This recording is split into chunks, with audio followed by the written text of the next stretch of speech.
The Arroyo Seco water reuse project has been presented as a way to capture stormwater, improve water quality, and increase local water supplies. But scientists, environmental professionals, public officials, and community advocates have raised serious concerns about the project's draft environmental impact report. Statements in this video come from comments submitted about the project and its environmental review. I'm Tim Brick, the Executive Director of the Stewards of the Arroyo Seco, and I'll be your guide. These are their concerns. We have divided up the comments into categories or chapters. The first group is water, flows, and downstream impacts. Habitat, trees, and wildlife is the second chapter. Then, environmental review and community concerns. And finally, is there a better alternative? This chapter deals with concerns about water quality, diversions, hydrology, and downstream effects. Jenny Newman of the Regional Water Quality Control Board warns that diverting dry weather flows and some wet weather flows at the San Rafael site could create significant impacts to beneficial uses in San Rafael Creek and downstream receiving waters. She also says the environmental review should examine the cumulative effects of other stormwater diversion projects that will reduce flows in the Arroyo Seco. Her concern is straightforward. The project cannot be evaluated in isolation. Victoria Tang of the California Department of Fish and Wildlife raises a similar concern. She warns that reducing water in the Arroyo Seco and the Los Angeles River could alter the hydrologic regime, affect biological resources, and interfere with downstream restoration projects that depend on in-stream flows. Those impacts, she says, could become especially significant during dry years and drought.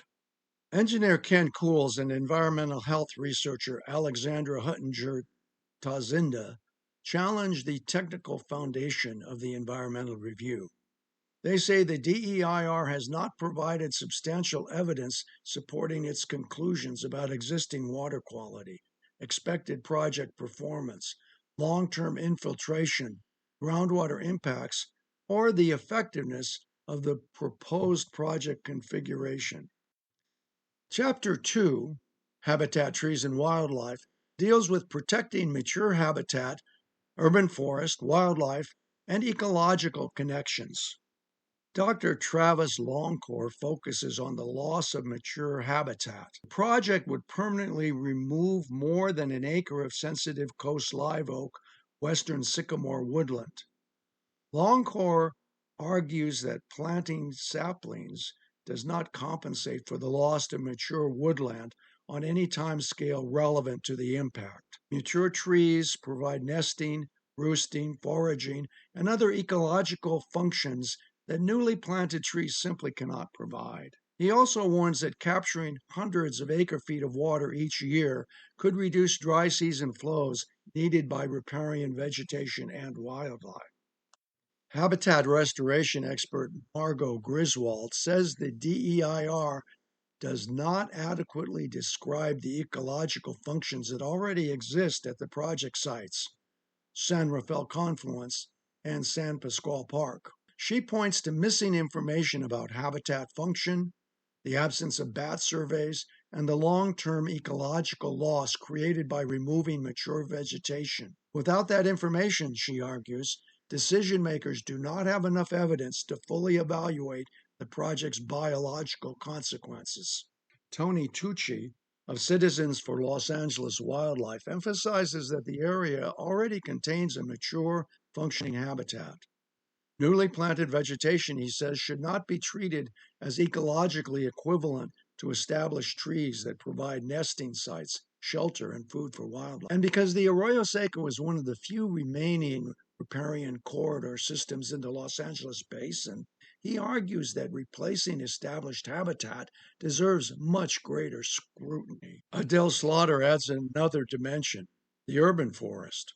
She notes that replacement trees take years to provide comparable ecological functions.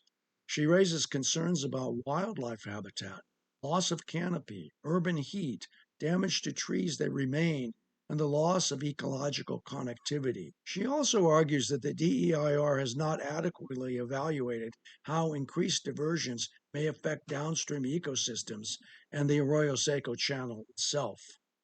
Yael Paredes of Save San Pascual Park focuses on what residents will experience directly. She says the environmental review has not realistically addressed the consequences of large-scale tree removal, wildlife loss, poor air quality, loss of shade, increased heat, dust, and light pollution.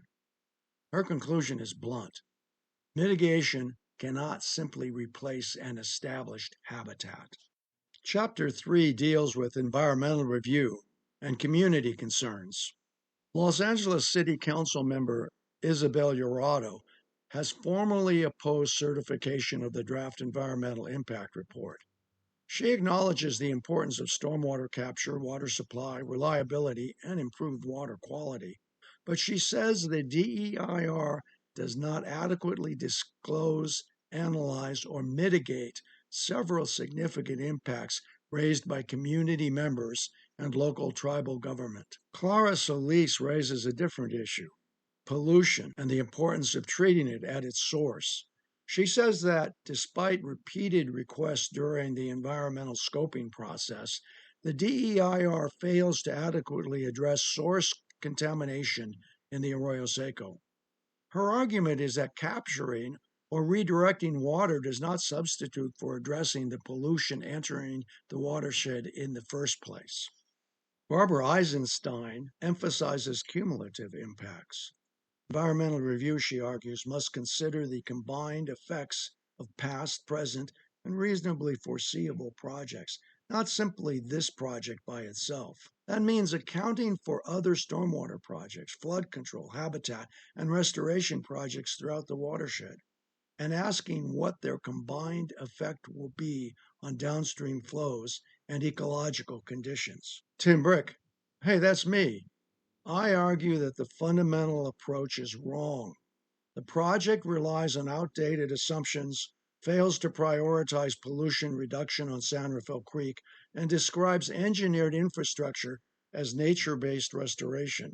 No, I also raise concerns about impacts on the San Pascual neighborhood and Gabrielino Quiche sacred lands. My alternative is simple: restore the Arroyo Seco rather than adding more engineered infrastructure. Professor G. Matthias Kondolf of UC Berkeley offers one of the strongest critiques. From a scientific perspective, he calls the proposed project unsound. Policy perspective, he describes it as a step backward. He argues that the project reflects a preference for heavy engineering and has drifted away from the original regulatory objective. If implemented as proposed, he warns, it could become a poor use of public funds and a lost opportunity for genuine ecosystem restoration in one of the few places where such restoration may still be possible in the Los Angeles River Basin. UC Berkeley graduate student Max Frieda points to Pasadena's own planning history.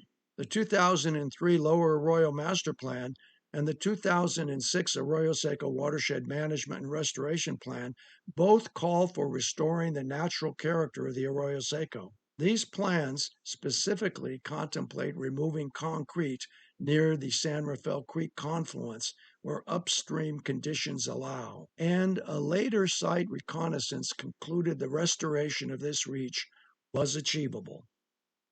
Jane Tsong points to the same planning direction. Pasadena's adopted plans envision restoration of the lower arroyo's natural character, including opportunities to reconsider the concrete channel itself. The question then is whether today's project advances that vision or makes it more difficult to achieve. These voices come from different backgrounds: water quality regulators, wildlife scientists, restoration ecologists, engineers, public officials, community advocates, and researchers who have spent their careers studying rivers, habitat, and urban ecosystems. They do not all make exactly the same argument, but several themes appear again and again. What happens to water that currently remains in the arroyo? What happens to mature trees, wildlife habitat, and ecological connectivity? Have cumulative impacts been fully examined? Has pollution at its source been adequately addressed? And perhaps most importantly, is this the best use of a rare opportunity to restore the Arroyo Seco? Those are questions the commenters are asking decision makers to answer before the project moves forward. The Arroyo Seco is more than a channel for moving water. It's a living watershed, a wildlife corridor, a public landscape, and a piece of Pasadena and Los Angeles history. The decision made here will help determine what kind of Arroyo Seco remains for the generations that follow.